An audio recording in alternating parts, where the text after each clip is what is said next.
हरे कृष्णा। श्रीमद् भगवद गीता यथारूप अध्याय 3 श्लोक संख्या 25। सक्ता कर्मणि अविद्वांसो यथा कुर्वन्ति भारत कुर्याद् विद्वांस तात आसक्तस् चिक्रिशुर्लोक संग्रहम्।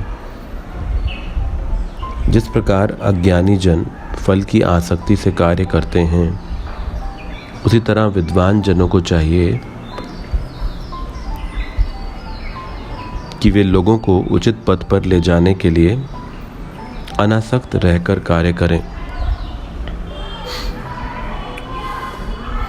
तो पूरा संसार आज इस बात से ग्रस्त नहीं कि गलत लोग इस जगत में कार्यरत हैं।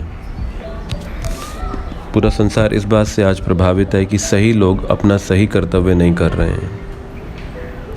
जिस प्रकार से एक कर्मी आसक्तियों के कारण कर्म करने के लिए प्रेरित होता है, तो भगवान कृष्ण अर्जुन को इस श्लोक में कह रहे हैं कि तुम विरक्ति से प्रेरित होकर कार्य करो।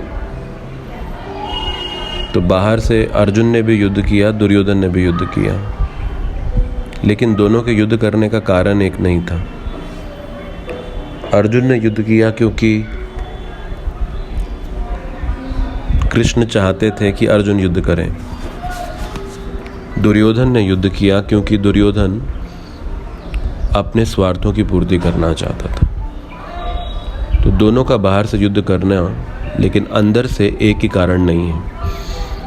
उसी प्रकार से हर व्यक्ति कर्म करने में लगा है, लेकिन हर एक का उद्देश्य कर्म करने का एक नहीं है। एक भक्त भी कर्म करने में लगा है, लेकिन उद्देश्य भगवान को प्रसन्न करना है। और एक अभक्त भी कर्म करने में लगा है, लेकिन उद्देश्य अपनी इंद्रियों को प्रसन्न करना है। बाहर से दोनों एक ही उद्देश्य के लिए कर्म करते हुए प्रतीत हो रहे हैं।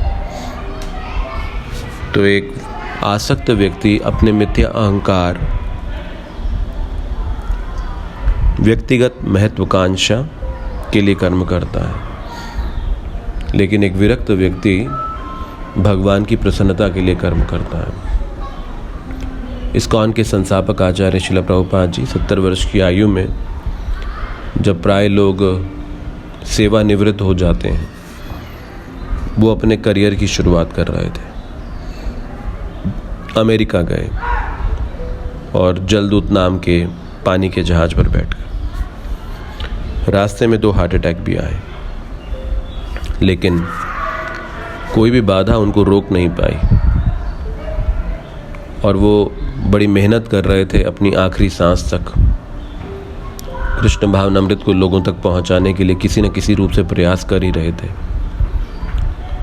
तो एक सांसारिक व्यक्ति भी बहुत मेहनत करता है, और प्रभुपाद जी भी बहुत मेहनत कर रहे थे, लेकिन प्रभुपाद जी की मेहनत का परिणाम था अंतर्राष्ट्रीय कृष्ण भावनामृत संघ, इस्कॉन की स्थापना हुई। तो हर व्यक्ति फल की आसक्ति के लिए कर्म करता है, लेकिन भक्त के लिए फल भगवान की प्रसन्नता है।